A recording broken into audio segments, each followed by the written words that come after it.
Coming up, fate of 4 MPs to be determined today as Speaker set to deliver crunch ruling on minorities' push for them to be sacked from chamber.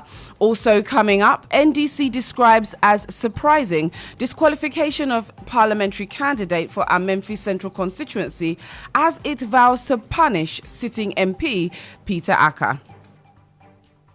I think it's surprising news to all of us because the Memphis Central issue, as far as I'm concerned, was adequately and prudently dealt with. Where the Electoral Commission have to only be reminded that the application brought before it is vexatious and fictitious. It is not existing. It has collapsed. But I think we'll meet and we'll deal with it decisively. And later in the bulletin, the Ghana Health Service to commence a novel oral vaccination exercise to prevent spread of new strain of polio virus detected in the country. We've got these details and more coming right up.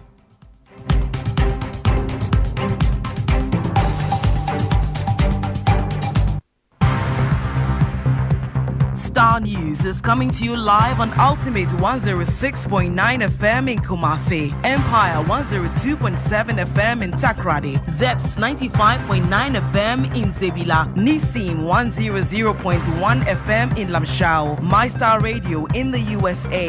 Also live on Facebook on Star 103.5 FM and on starfm.com.gh around the world. This is Star 103.5 FM. Star News. Informed, in depth, in touch. Now, the fate of some 4 MPs are set to be determined today as Speaker Bagbin readies himself to deliver a crunch ruling on the minorities' push to be declared majority in the House. This comes after the House debated a statement by the minority leader, Dr. Kasiel Atto-Forson, for the seats of the 4 MPs to be declared vacant in line with Article 97, Clause 1G of the 1992 Constitution. Following that heated debate, the Speaker requested 2 more days to deliver a ruling. Listen to that request he made to the House on Tuesday.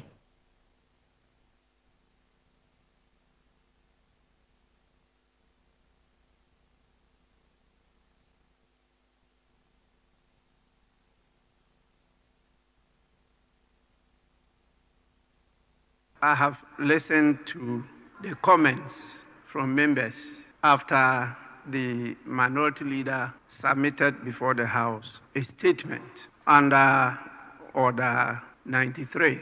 Both the statement and the comments have raised quite serious issues of procedure and substantive law.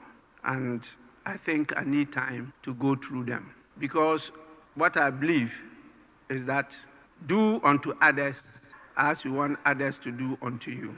And when you plant evil, you reap evil. And so I want to take a few days to submit a reasoned ruling in this matter.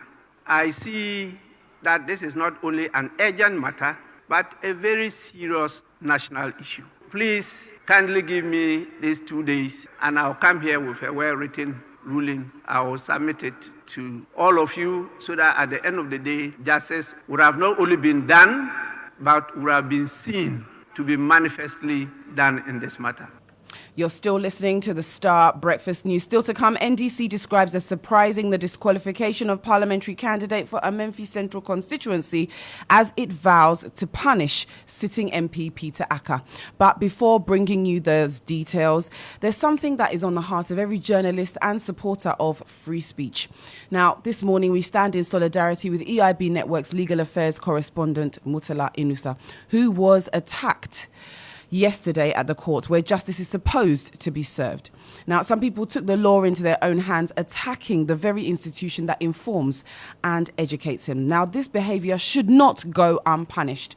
Not one of those should be swept under the rug, especially as it happened right in the presence of guardians of the law, because he wanted to tell a story that is of importance to society. Now, the attack on Murtala does not inflict pain on him alone, but is a stain on the media freedom and dagger in the heart of journalists across the country. We'll be bringing you more later. Now to the disqualification of the NDC parliamentary candidate for a Memphis Central constituency. The party has expressed surprise over the EC's decision to disqualify the party's parliamentary candidate for the Memphis Central constituency, Joanna Jan Kujo, in the upcoming December polls. This follows a letter by the EC which cited an injunction by a secondary high court restraining the commission from recognising Madam Kujo as the party's candidate. Speaking to Star News on the back of this, a Deputy General Secretary of the NDC, Mustafa Bangde, said the party will take decisive action regarding the electoral body's decision. I think it's a surprising news to all of us because the Memphis Central issue, as far as I'm concerned, was adequately and prudently dealt with, to the effect that following the initial primaries that was organized, which saw the sitting member of parliament and two others, including Joanna Jan Kujo, contesting the election.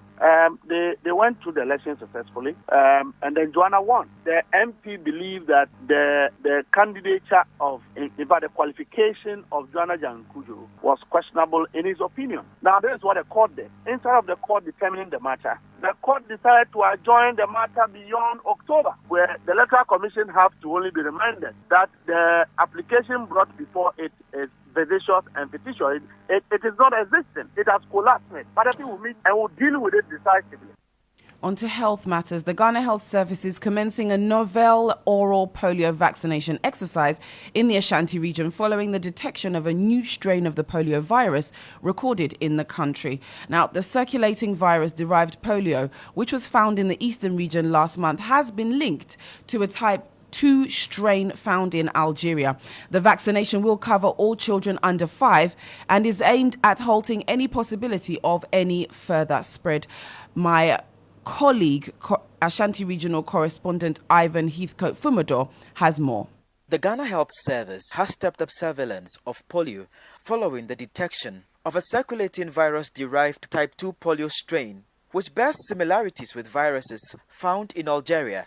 Disclosing this in Kumasi, the Ashanti Region Director of Health, Dr. Fred Adomako-Boateng, warned that the virus has the potential to spread among vulnerable populations, especially children under 5. And it will surprise us to know that the sequencing results indicate the virus is genetically linked to a virus isolate in Algeria. Typically, if it was in Algeria and it's in Ghana, then it means that if it's in Eastern region, all of us, all children across the country are at risk of polio. Even though Ghana has chalked significant successes rolling back the spread of wild strains of polio, Dr. Fred Adomako-Boateng is worried the country's polio eradication campaign might suffer a setback if there is low vaccine uptake and poor sanitation within communities. Our agenda of eradicating polio is in jeopardy with current happening of outbreaks of vaccine-derived polio viruses. And these are the outbreaks that we have had for the last 3 years. So we had 90 circulating vaccine-derived polio virus type 2 cases since 2019. The Health Service is commencing a 2-part novel oral polio vaccination drive targeting 1.4 million children under 5 in the Ashanti region. The service is positive achieving this will break the transmission. We must break this transmission. We have to kick polio out. The proposed dates for round 1 is starting this Thursday and is ending on Sunday. That is 17th to 20th October. And then the round 2 will be 14th to 17th November. The target population is under 5. And for Ashanti region, we are looking at 1,042,361 children. Polio, a highly infectious disease, contracted through fecal-oral routes, kills 1 in 200 affected children and leaves 2 to 10% paralyzed. Reporting for Star News, Ivan Heathcote Fumador, Ultimate FM, Kumasi.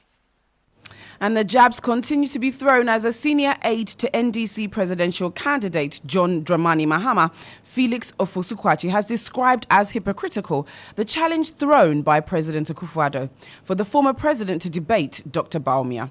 Now, President Akufo-Addo, who himself refused to debate the then President Mahama, to some is making a U-turn with the challenge thrown. But speaking to Star News' Joshua Kojo-Mensah, Felix Ofosu-Kwakye, who doubles as NDC parliamentary candidate for Ebra Esibu-Kwamankesi, says the president is only seeking to save a sinking campaign and is pushing for a waste of everyone's time. Why does President Akufo-Addo and Bawumia think that they are owed the debate when they were unprepared in 2016 and 2020 to extend the same courtesy to President Mahama? There's no basis for the president's call. It is hypocritical and must be dismissed. The only reason for that is that he knows that his party is performing abysmally in the run-up to the election. He knows the party will lose, and he has joined his flag bearer to desperately beg for a debate, hoping that it will show up their chances.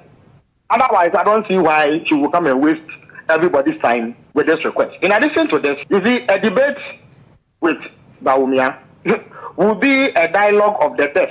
It will be a waste of everybody's time. Because this is a man who has buried his head deep in the sand like an ostrich and is incapable of jolting himself into reality. Well, that's what we have for the Star Breakfast News this morning. My name is Nanama Acquah. For more news updates, click on starfm.com.gh. I stand with Mutala Inusa.